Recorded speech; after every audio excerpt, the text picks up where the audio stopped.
Now, you all knew you were going to come tonight. You knew that the topic was going to be networking, and every single one of you had preconceived notions about what is networking. Some people, they just think, oh my gosh, that's not for me. I'm not a people person. I can't do that. My co-author for the Some Assembly Required, a Networking Guide for Women book, she has a great line. She says, networking is not going to a happy hour with a glass of cheap Chardonnay in one hand and business cards in the other. In fact, if you look at the definition of networking, nowhere does it say cheap wine and business cards.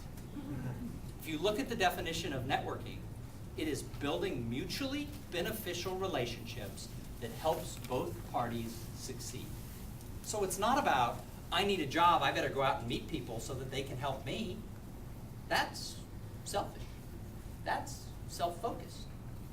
And it's not about just being a doormat and going out and helping other people just for the sake of it. It's about building mutually beneficial relationships that helps everybody succeed. So it's like the movie The Breakfast Club.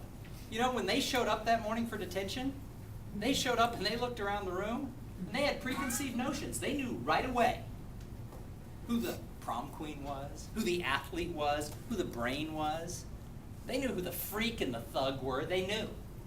But through the course of that day, they realized, wow, this goes a lot deeper. There's a lot more to it.